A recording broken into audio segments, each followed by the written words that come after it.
नवाज शरीफ ने 2 दफ़ा डील की इस्टेब्लिशमेंट के साथ। 90s में जो डील की वो तो नवाज शरीफ ने की। एक डील उन्होंने की 1999 में और फिर उन्होंने दोबारा डील किया है ये 2023 में जब वो दोबारा पाकिस्तान वापस आए। उस तरह का काम इमरान खान साहब नहीं कर रहे और इमरान खान साहब कोशिश कर रहे हैं कि वो पाकिस्तान की तारीख में एक ऐसे लीडर के तौर पे उभर कर सामने आए जिसने इस्टेब्लिशमेंट के साथ कोई डील नहीं की। जो भी इमरान खान साहब को मिल के आ रहा है, पिछले 2-3 दिन की बात ही कर लेना आप, जो भी उनको मिल के आ रहा है वो यही कह रहा है भाई इमरान खान साहब तो बाहर आने के मूड में नहीं है, कोई डील करने के मूड में नहीं है, कोई एनआरओ लेने के मूड में नहीं है, ना ही किसी को एनआरओ देने के मूड में है, बल्कि वो बिल्कुल डिटरमिन्ड है कि मैंने फिलहाल अंदर ही रहना है, मैंने कोई डील नहीं करनी।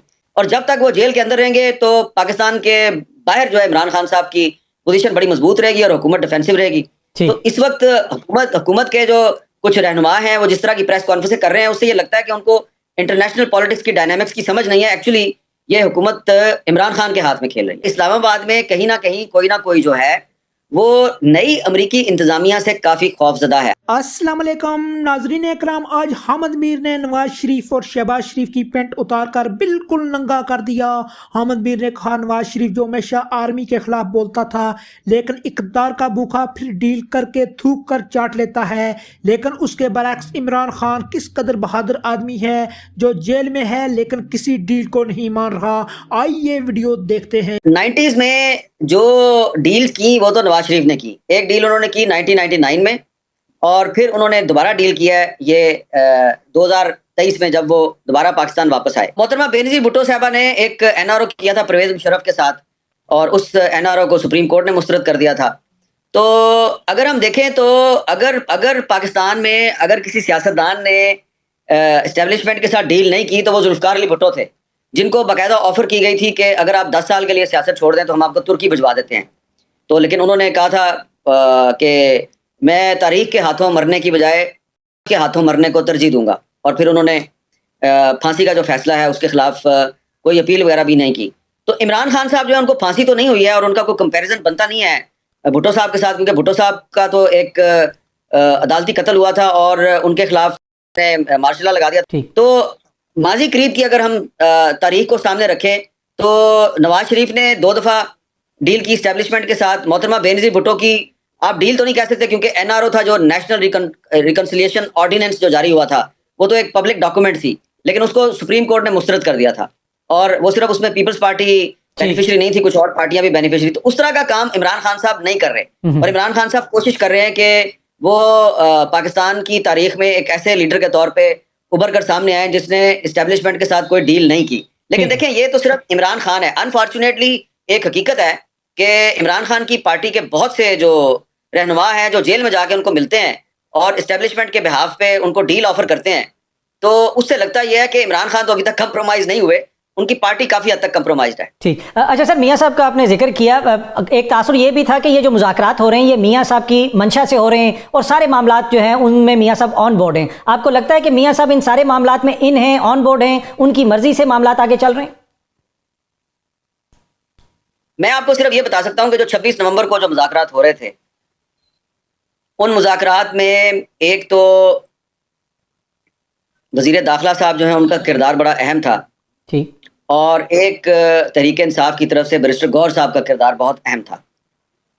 तो वज़ीर दाखिला साहब जो हैं उन्होंने बैरिस्टर गौहर साहब के सामने 2-3 दफ़ा जहाँ से एडवाइस ली या जहाँ से लाइन ली वो प्राइम मिनिस्टर हाउस नहीं था, वो कोई और जगह थी। तो इसका मतलब यह है कि अगर प्राइम मिनिस्टर साहब जो हैं वो उस दिन ऑन बोर्ड नहीं थे तो नवाज शरीफ साहब का ऑन बोर्ड होना ये तो बहुत दूर की बात आप कर रहे हैं। देखें, आपने जो सवाल पूछा है जवाब आपको भी पता है और जवाब आपके सुनने वालों की एक बहुत बड़ी अक्सरियत को भी पता है। तो बेहतर यह है कि आप मेरी जुबान से ये ना कहलवाएं कि नवाज शरीफ तो दूर की बात है, शहबाज शरीफ साहब भी जो हैं उनको इमरान खान के साथ मुज़ाकरात के बारे में एतमाद में नहीं लिया जाता। अच्छा सर, अमेरिका की जो इंतज़ामिया आ रही है, क्या इंतज़ामिया की तब्दीली से पाकिस्तान में भी मामला तब्दील हुए हैं? जो हालिया दिनों में हमने ये मुज़ाकरात देखे, अब ये भी कहा जा रहा है कि हो सकता है कि मज़ीद आगे चीज़ें बेहतर हों, तो ये उस अमेरिकी नई इंतज़ामिया का कोई असर है यहाँ पे या फिर वो कम्प्लीटली इररेलेवेंट हैं?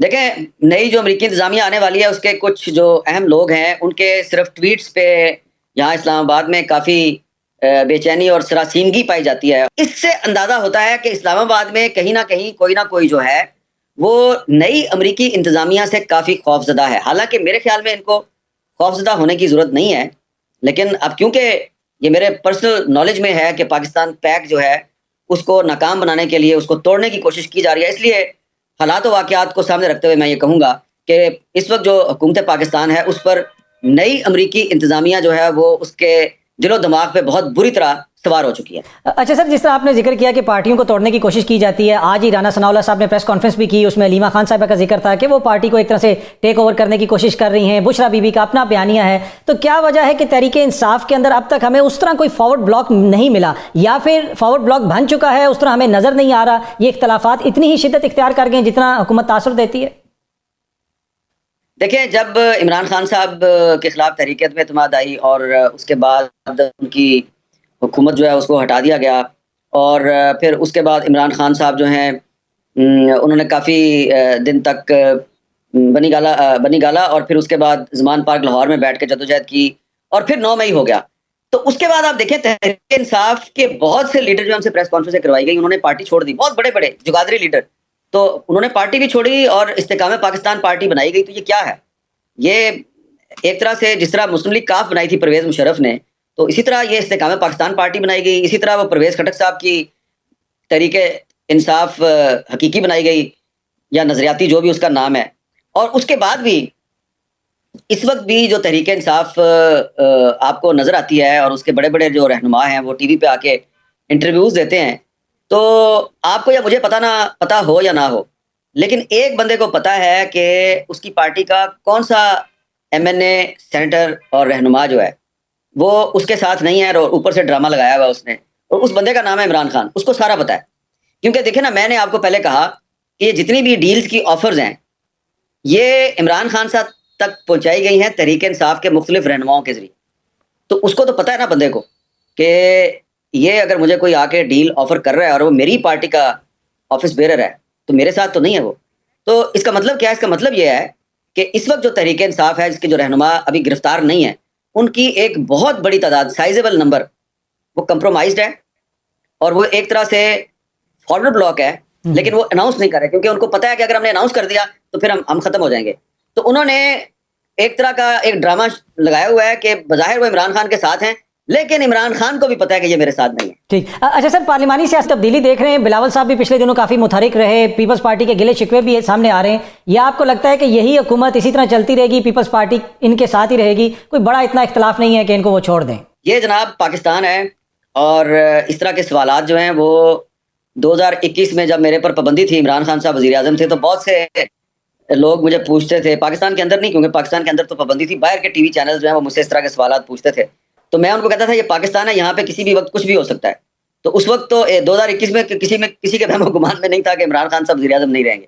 तो अब 2025 है, शहबाज शरीफ साहब वज़ीर आज़म हैं, और उनका ये ख्याल है कि उन्होंने उड़ान पाकिस्तान प्रोग्राम का इफ्तिताह कर दिया, और वो पाकिस्तान को 2035 तक लीड करेंगे। लेकिन ये पाकिस्तान है, यहाँ पे तो अगले महीने की किसी को खबर नहीं। ठीक, तो मैं क्या कह सकता हूँ। अच्छा सर, आखिर में ज़रा बताइएगा कि क्या इमरान खान साहब के और इदारों के ताल्लुकात बेहतर हो सकते हैं? इमरान खान साहब के और इदारों के ताल्लुकात बेहतर हो सकते हैं, ये बिल्कुल हो सकते हैं, डिपेंड करता है इमरान खान साहब पे। इमरान खान साहब अगर उनकी कुछ बातें मान लें और कुछ अपनी मनवा लें, तो ताल्लुकात ठीक हो सकते हैं। लेकिन फिलहाल जो भी इमरान खान साहब को मिल के आ रहा है, पिछले 2-3 दिन की बात ही कर लेना आप, जो भी उनको मिल के आ रहा है, वो यही कह रहा है, भाई इमरान खान साहब तो बाहर आने के मूड में नहीं है, कोई डील करने के मूड में नहीं है, कोई एनआरओ लेने के मूड में नहीं है, ना ही किसी को एनआरओ देने के मूड में है, बल्कि वो बिल्कुल डिटरमिन्ड है कि मैंने फिलहाल अंदर ही रहना है, मैंने कोई डील नहीं करनी। तो अगर उनका ये ख्याल है कि मैंने डील नहीं करनी, तो इसका मतलब ये है कि उन्होंने कोई कैलकुलेशन की हुई है, और उनकी कैलकुलेशन जो है उसके जो खदोखाल हैं वो आपको फरवरी 2025 में नजर आएंगे। तो उसके बाद फिर दोबारा बात कर लेंगे। सर, आखिरी कार्ड क्या हो सकता है खान साहब का? वो उस कार्ड का भी जिक्र करते हैं, अगर आखिर में आप ये भी हमें बता दें। देखें, इस वक्त उनका जो सबसे बड़ा कार्ड है ना, वो उनकी कैद है। उनकी कैद ही इस हुकूमत के खिलाफ उनका सबसे बड़ा कार्ड है। उनको पता है कि मैं इमरान खान अगर मैं जेल में रहूँगा, तो ये हुकूमत पूरी दुनिया में कर्जे मांगती फिर रही है, और पूरी दुनिया में फॉरेन इन्वेस्टमेंट जो है उसको पाकिस्तान की तरफ अट्रैक्ट करने की कोशिश कर रही है। और यूरोपीय यूनियन जो है वो इनको बार बार कह रही है जी कि आपका GSP+ स्टेटस जो है, it is linked with the human right situation in Pakistan.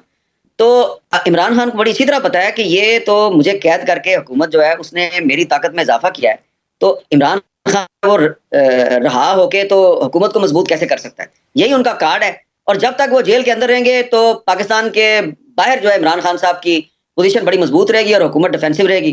ठीक। तो इस वक्त हुकूमत के जो कुछ रहनुमा हैं वो जिस तरह की प्रेस कॉन्फ्रेंस कर रहे हैं उससे ये लगता है कि उनको इंटरनेशनल पॉलिटिक्स की डायनामिक्स की समझ नहीं है। एक्चुअली ये हुकूमत इमरान खान के हाथ में